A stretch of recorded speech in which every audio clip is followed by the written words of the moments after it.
Good evening. Thank you for joining us here at the Fund Office for what we call Phase 2 of the Fund's retirement webinars. Tonight, we will change our presentation format. Instead of having informational slides, we will have a couch conversation with two financial advisors, answering questions from previous attendees. These advisors have served other carpenters in their retirement planning, and while neither the union or the Fund Office endorses them, we encourage you to use them as a resource and seek guidance from them or other financial advisors until you find one that you are most comfortable with. Tonight, we will discuss when and how to retire, different pension payment options from a financial advisor's perspective, Social Security enrollment, advisor fees, ongoing services, retirement needs and expenses, common mistakes, estate planning, and the role of healthcare in retirement. With that said, let us now turn our attention to the two financial advisors with us tonight. Gentlemen, thank you for joining us tonight. Why don't you take a minute, introduce yourselves, and tell us a little bit about your firms. Tom, why don't you go first? Pete, thank you so much, and thanks for everyone for this opportunity. My name, Tom Crossett, work at Pine Valley Investments. We are a local independent advisory firm, manage roughly $2 billion in client monies, been around since 2014. I myself been in this business since the 70s. Have run organizations, registered investment advisory firms. Now I work as a director at Pine Valley Investments. Thank you, Tom. And Paul? Thank you, Peter, and thank you, everyone, for joining us tonight.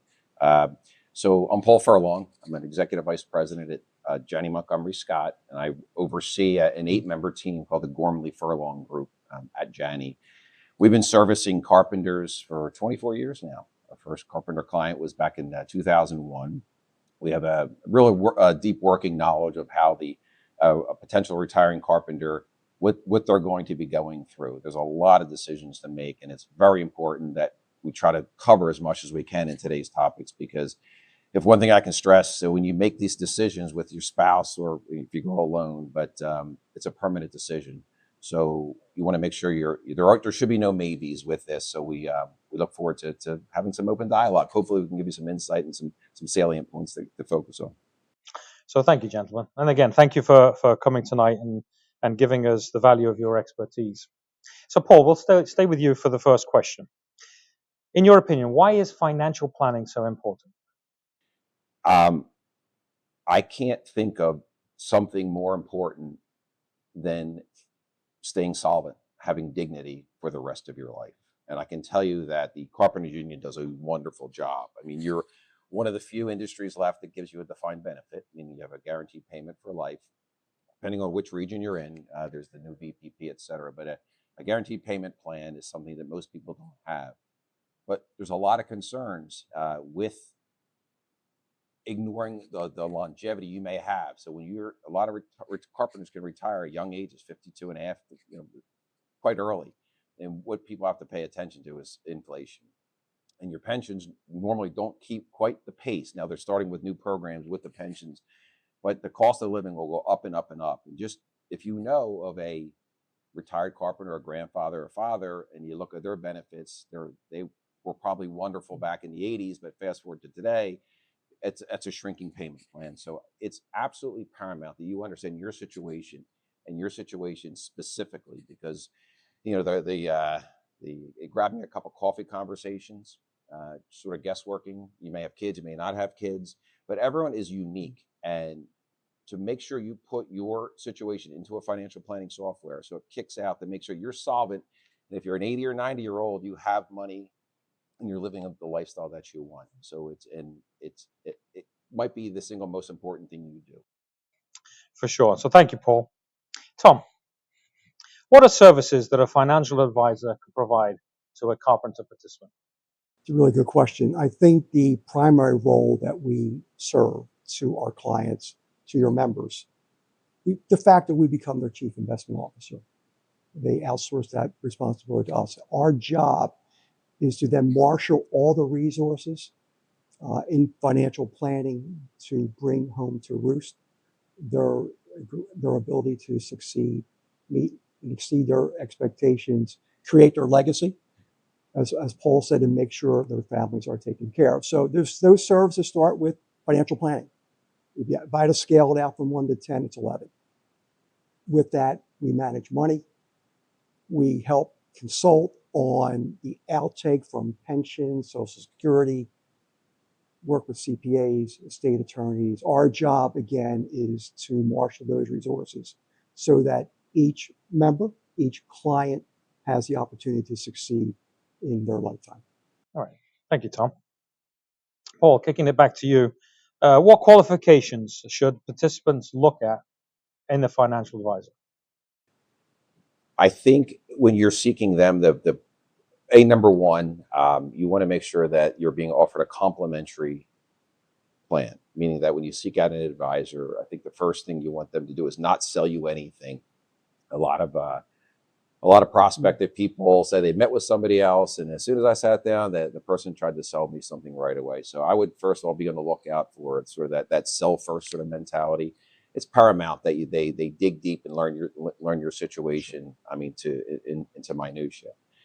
Having a CFP, those 3 letters, it stands for Certified Financial Planner. I think you want to make sure that your advisor is one or has access to one. I'm personally not a CFP, but my partner Tim Gormley is, and we have a plethora of CFPs at our home office down in Philadelphia here at Janney. And just to make sure that you have to make sure there's no conflicts of interest, meaning too that when you have a financial advisor, they are not selling their own product. So if you sort of come in with somebody from an insurance company and they give you a lineup of everything that's just their insurance company, that should be a red flag. You want to make sure that your advisor is sitting on your side of the table and they have access to all investment, whether it's Vanguard, whether it's Fidelity, whether it's Allianz, whether it's MFS. So you want to make sure your advisor is really putting himself or herself on the same side as you and shopping the market. So those are the big things I think you want to pay attention to. Okay. Paul, thank you. So you touched upon a CFP. Mm-hmm. So can you define what a CFP actually is? It's a Certified Financial Planner. Those are the initials. It's a very rigorous 3-step study platform that really assures that the person who is acting as your fiduciary or the steward of your assets and your plan, that they meet those qualifications. It's a very very well respected and very well sought after 3-letter initials. Okay. So it's a credential that for a financial advisor that you would look for because that's where he's at the top of his game or his career. Yes. You mentioned the word fiduciary. Mm-hmm. Can you explain what that means? Sure, absolutely. In the most simplistic way, fiduciary is really someone who's just simply supposed to act in your best interest. And that's what I mean when there should be no conflicts. So when they are sitting there doing a plan for you, they're putting their best foot forward to make sure that they understand your situation. And then it's implementing investments where there shouldn't be commissions to buy or sell. It should be like a fee-based platform. And to make sure if there's a transaction that the financial advisor is not benefiting from that transaction. You want to make sure they're growing with you in their wealth and the compensation that they're being provided. It almost seems like common sense. The fiduciary was something that, of course, your advisor should act in the best interest, but that's not always the case. And they really kind of defined it. Certain transactions, things like that, are forbidden. So we welcome the fiduciary standard. It's a high standard to make sure, again, that your advisor is acting in your best interest.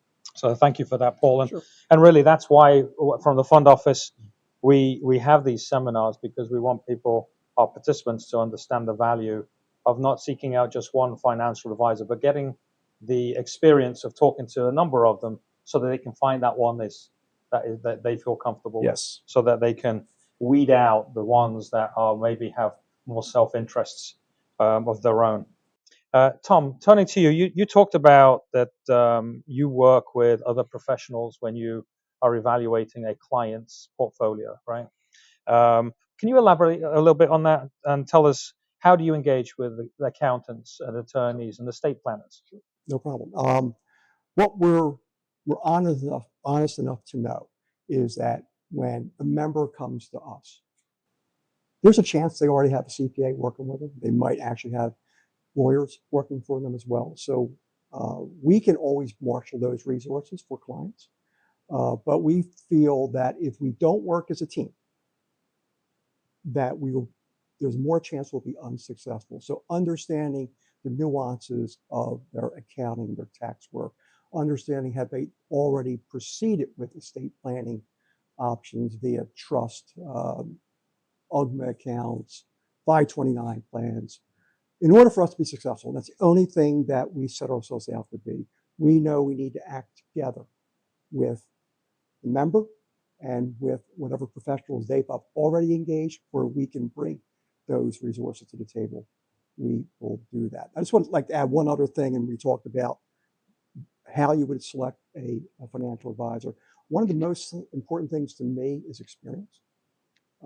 I tend to believe that if you need to have or work with somebody who's seen the ups and downs of these markets, right? So we've lived through the last 10, 15 years, great markets. Last recession, 2008.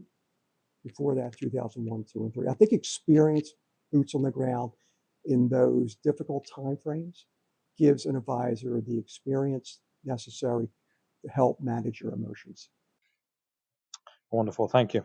So you stated in your introduction that you've been around for a couple of decades. Any horror stories of clients that you've seen before they came to you?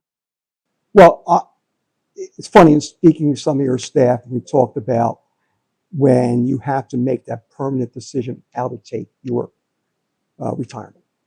Take it 100% bet on yourself, or do I do a joint survivor annuity? It's the benefit of my wife and my spouse. My own personal reasoning and story is that my father worked for a small ball bearing company in Kensington. He retired, or was forced to retire at 57. He knew nothing, had no advisors, and he had to make that decision, right? How am I going to take my pension? And he bet on himself, right? Said, you know what? Here's the largest amount of money I can get. I'm going to take that. And unfortunately, 6 years later, he passed. So those are the type of examples, I think, horror stories, if you will, that always leads me to tell people you need to talk to professionals. You need to have that back and forth. I would argue you don't want to have that with your family. You don't want to have that with your colleagues. I'm not quite sure they have the wherewithal to deal with the way we do. But that's the one main horror story that always stays with me. Okay. Paul, any clients that you've seen make some mistakes that Sure. you'd Wow. like to share? Yeah, you live long enough, you see plenty. One was actually a retired carpenter had called me. He was a referral, and he said, "Hey, Paul, I was referred to you. I have my the checks. I had the deposit put in my bank account, so I wanted to come to you and talk about what to do with." I said, "Wait, you have the money?" He said, "Yeah, I just rolled it into a bank account." I said, "Well, did they clip you for 20% withholding?" He goes, "Well, yeah, that was the killer." I said, "Oh my gosh, when did you do this?" And fortunately, the IRS does allow, if you do what's called you move money out of an IRA or a qualified plan, you have 60 days to put the money back in. Now, the rub was that he had to also come up with the taxes, fortunately, which he had, but we saved it because he would have been out. He thought, and the issue was, it was about $400,000, was that he had a good earnings year. This is probably in the fall. So the IRS looks at that. When he took this money out, they added $400,000 to his income. So 20% was way too low of a withholding rate. He was actually maxed out almost at the peak rate. But so we saved that issue. I guess another one would be, we had a guy who was another carpenter who was shopping for insurance, and he retired before he went through the underwriting, and he decided to go with no survivor, the max, and he got a hot rock massage and unexpectedly passed away like 3 months after retirement. And it was really fairly devastating to his surviving spouse. He was young. He wasn't even 60. So that's why, like Tom, I can't echo that enough. Seek a planner, and don't do it 4 days before you're ready to sign where the line is dotted. You have to go. I would recommend at least 3 months out, so we can get everything aligned up. And also, if you want to seek, there's other options besides the pension. You could buy insurance, which a lot of people talk about, which can be less expensive, but that takes at least 2 months to get underwritten. So those are the things I would say. Just make sure you seek someone first, because those little things can be very costly. So, Paul, you actually raise a good point, and every so often, at least once or twice, every 2 or 3 years, we at the fund office experience similar experiences with spouses that contact us because their husbands recently retired and they want to change their election because they've recently passed, right? So they retired, they didn't choose a survivor option, they didn't have any other backup plans, and now the spouse is left without any income generated from his hard-earned pension. And it's a sad story because it goes through an appeal process with the trustees. But once you sign on that dotted line on your the time of your pension application and your interview, there's no turning back. And so one of the reasons why we do these seminars is to get the word out as quickly or as much as possible for carpenters to plan and prepare for their retirement. So thank you for sharing those experiences. Paul, sticking with you, an Eastern Atlantic States pension fund participant, normal retirement age, they can retire at 55, right? Some legacy Philadelphia participants can actually go a little bit sooner than that. But how would a participant determine the correct age to retire? It's a great question. We literally just had this. We sat down with a carpenter, a young guy, 53, and he wanted to. I think his numbers were adding up pretty good. He was this year was a day he could have retired. So it's not that complicated. So what you do is you do a financial plan. You get all your cash flow, and that just means how are you planning on spending money now and for the rest of your life, and what incomes are coming in. So all we simply did was we entered what we call a current plan. Said, okay, Kurt, so why don't you, let's see how this looks. His plan looked really good if he went out actually at 53. He was very elated. He goes, well, what if I work a couple more years? So we did a 55 and then we did a 57. We literally, our financial planning software will showcase to you how it ends up. Now, everything was successful, but wow, what a huge difference by working a couple more years. Because he was young enough, he could easily do it physically. He just thought, okay, wow, I can do it, but I'm glad I know I can still pull the trigger. But wow, a couple more years, 24 months of my life, if I do that, really creates it's like hitting a golf ball. If you're a slicer like me, you know, the first couple of 100 yards out, or it's not too bad, but the further out it goes, it's drastic. So that's what's nice. And I know Tom has that same software, but so you have to put the data in, let the data spit out, and then you're now armed with the information to make the right decision for you. It was really well constructed. We just emailed him all three options. He says he's going to put it on his refrigerator, talk to his wife about it, and then they're going to decide what to do. Nice. It's a great place to be, right? When you can pull the trigger at any point and then decide when the best time is for you. Yeah. Tom, sticking to that topic of looking at when to retire. When looking at when to retire, can you elaborate a little bit more on the joint and survivor options and why is that so important? In phase one, we talked a lot about these options to describe to those who attended to make sure that they understood that they have these options and why they're so important to make that decision. Because often the retirees or participants come in to retire and they still haven't made that election when they come in for their interview. And so sometimes that delays their retirement or it puts them in a bind because then they're making a rash, quick decision, and hopefully they're making the right one. But from a financial advisor's perspective, why is that so important, and how do you fit that into your plan? I think you used the word earlier, permanency, right? So once you make that choice, there's no going back, right? And when you're thinking about retirement, it's not just your retirement, it's about your family and your legacy and taking care of them in the future. And as I portrayed earlier with my horror story, that's a horror story that can easily happen to anyone, unfortunately. The idea that you might take less to get more in the long run to protect your family. Paul said it eloquently, legacy. That's why it's so important. I think we get caught up in numbers. We get emotional about, there's that payout at 100%. I'm going to bet on myself, never thinking that what could happen to me. And unfortunately, life gets in the way all the time.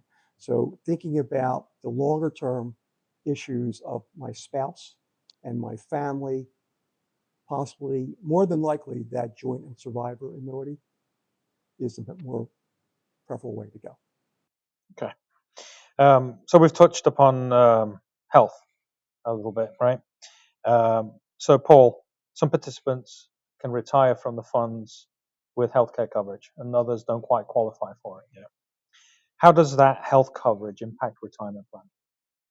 Could be the biggest expense of your life, and depending on the state you're in. I know just Pennsylvania versus New Jersey for private plans could be quite a difference. So that is I think it could be the biggest expense you could have for the rest of your life, depending on how long you live. So we always factor that in. We always want to inflate that number as well. Now, I know, for example, on the Pennsylvania side of things, you get a reduction. You know, we hit 62, then you hit 65, it goes down, and that will cover the supplement. But a surviving spouse, they can be phased out of that, which could be a very big cost number. So we'll look at that when we do survivor options. But I can't stress enough that it's the older you get, the more it's possibly needed, right? So we really have to make sure that we account for that expense. And we usually do like a 4 or 5% inflation. So most plans, the default is 3%, but we'll go into the healthcare and increase that by a little bit more, because healthcare costs tend to rise. We'd rather overestimate what that's going to cost, just so you're not hit unexpectedly. Yeah, so the funds do offer really good health coverage during retirement. It's actually the same plans that you have as an active carpenter.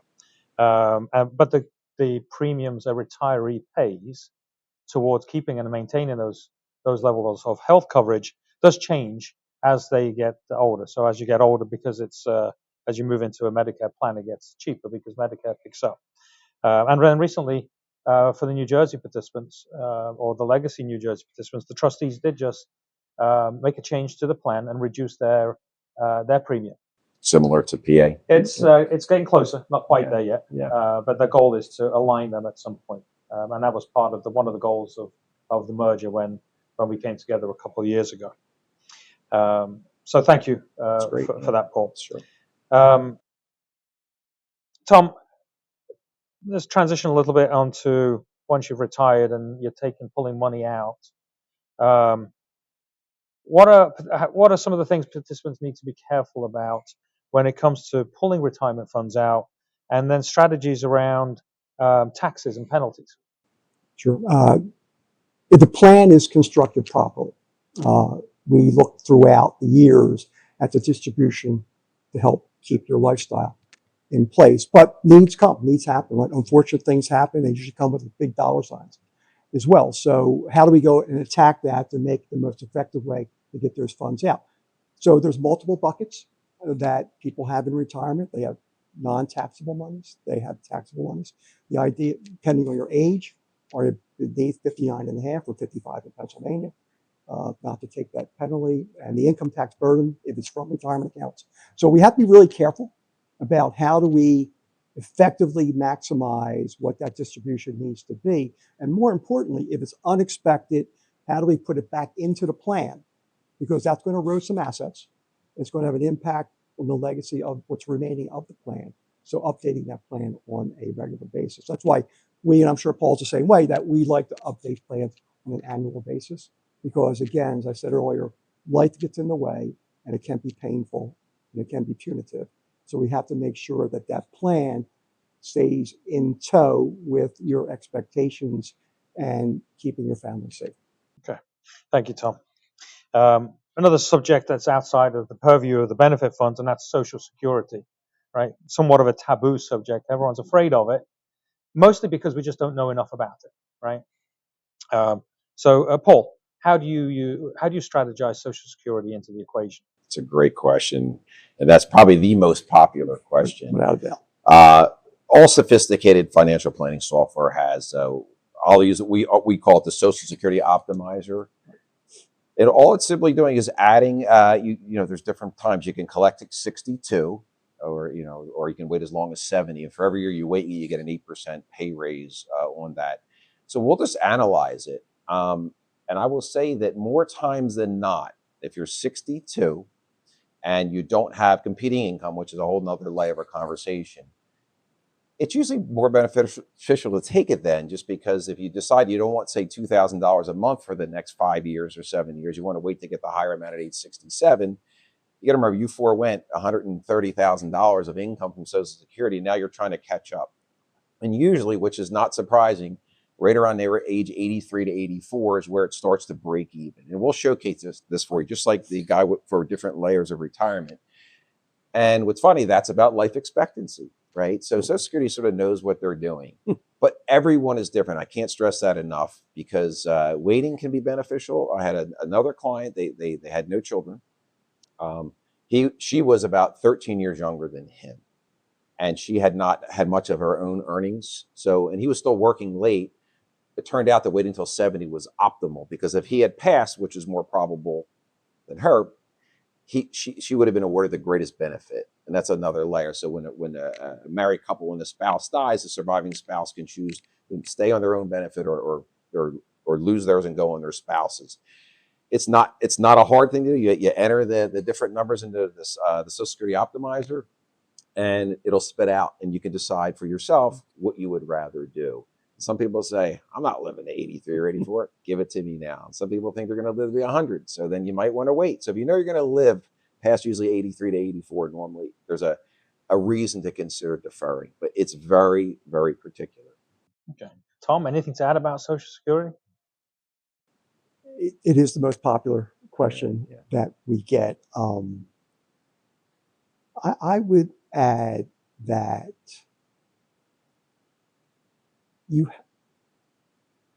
longevity is really what plays this factor here. No one knows when we're going to pass, and hence why the most popular age to take Social Security is 62 in this country. And the numbers support that the break even at 83, at 62, that's 21 years later, is a long time. And what can happen in 21 years, only God knows. So it really, there's no right or wrong answer. First and foremost, no right or wrong answer. But the fact of the matter is that the one things that we don't know, life and death, we have to factor into that choice. But to wait, as Paul was mentioning, if you think about that 8% coupon that the government's getting you by waiting, if you have enough assets, you can take money from your assets to keep that 8% coupon, because you can't get an 8% coupon these days. And so it's all these things you have to weigh. Yeah. And it all comes down to personal preferences and how comfortable you are with the solution. Just a different way of looking at it, right? So, Exactly. So as a financial advisor, I would imagine neither of you are telling your clients what to do, but you're putting options in front of them and letting them make the best decision. Is that right? Couldn't be stated better. Okay. Absolutely. So, Tom, we're going to stay on the topic of risk, right? Managing risk and trying to figure out what the best options are at that time. How much risk should a carpenter take with their retirement funds, avoiding the rule of thumb? It's a really good question. And I'm not sure there's a right answer to it, but risk is certainly an individual appetite per client. There's no one size fits all here. And it really does depend on the makeup of that individual and their constitution to accept volatility.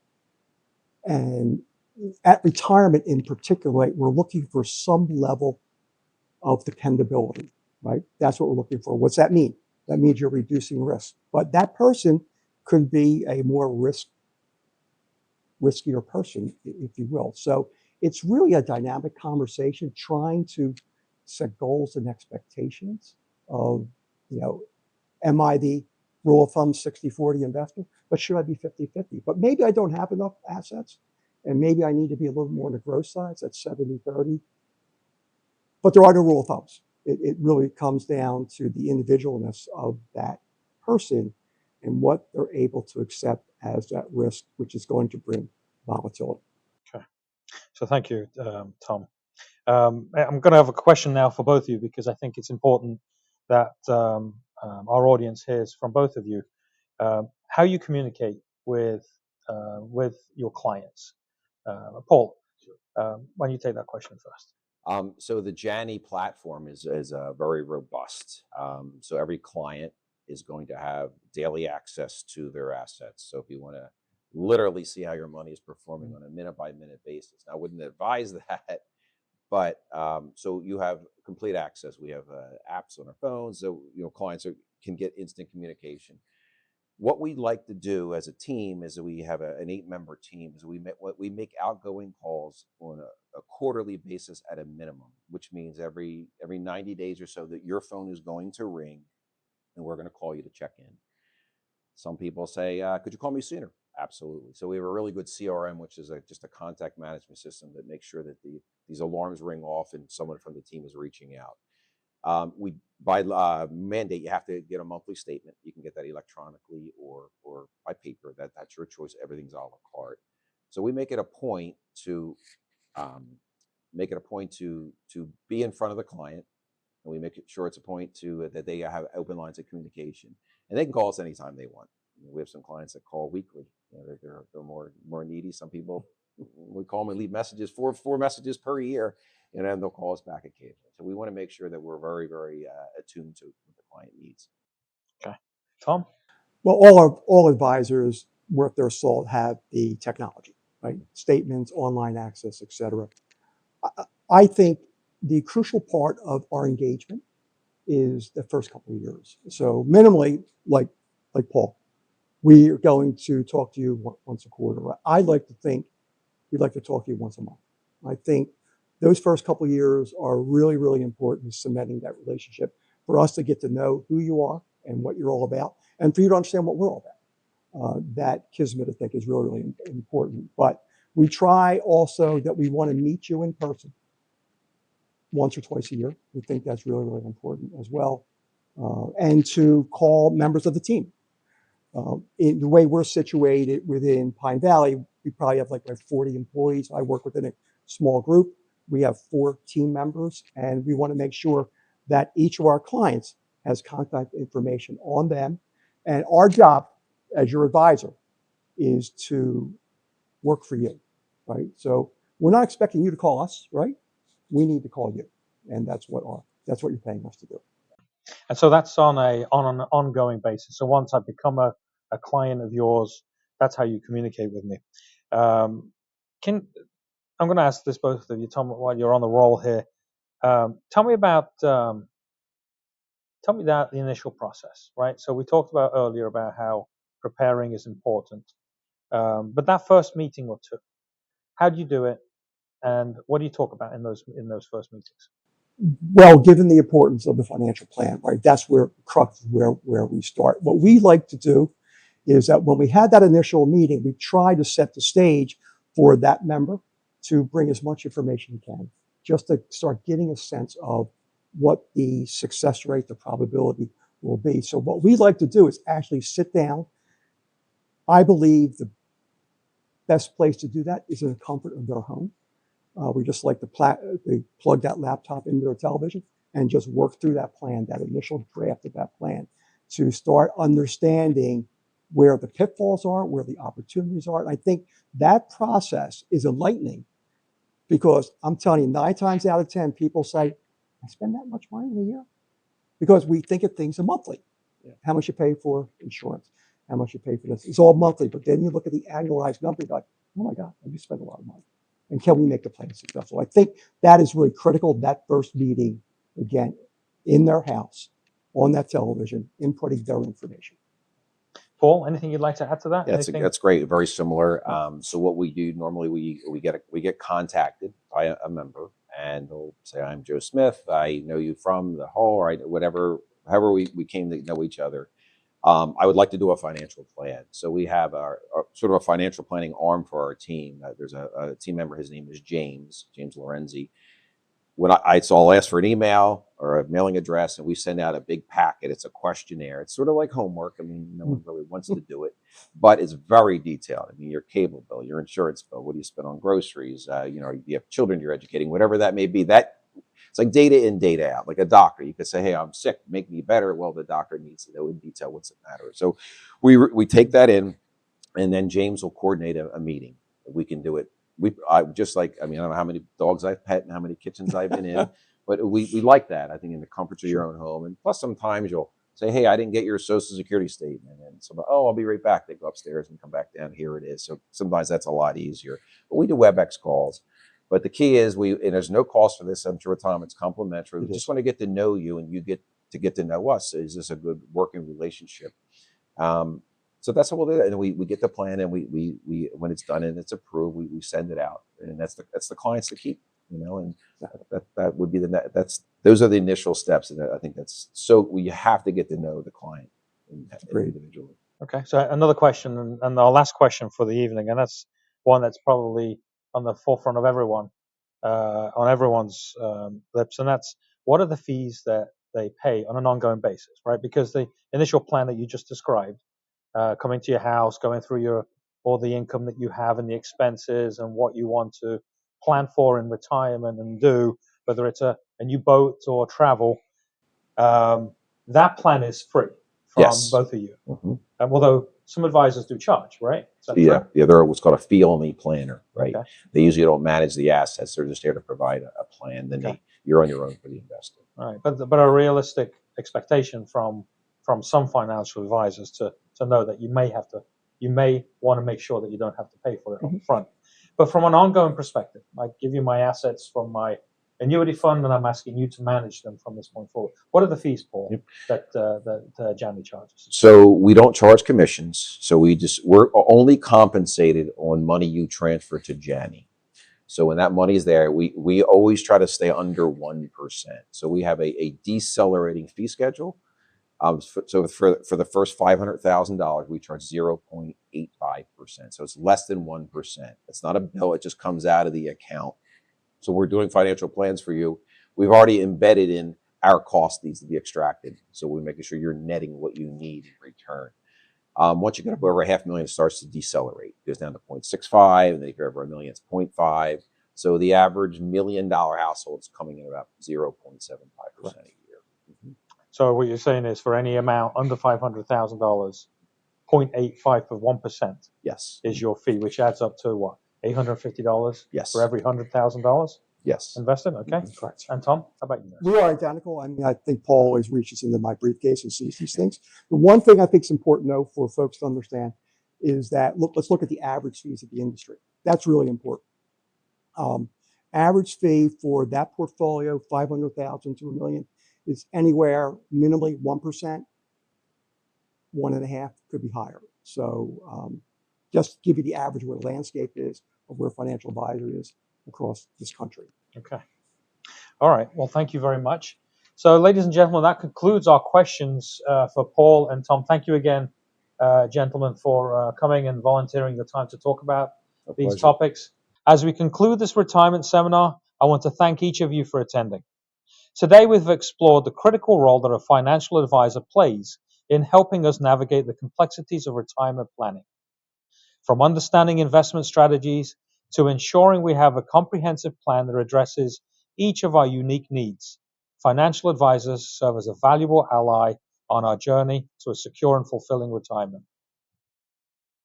We've discussed the advantages of having a personalized approach to managing our finances, the peace of mind that comes with professional guidance, and the potential for enhanced financial outcomes. As you move forward, I encourage you to reflect on the information shared today and consider how a financial advisor can positively impact your retirement. Remember, it's never too late or too early to seek the advice from an expert. Thank you once again for your time and attention, and I wish you a prosperous and enjoyable retirement, and we look forward to seeing you at the fund office at your retirement pension appointment. Thank you and have a good night.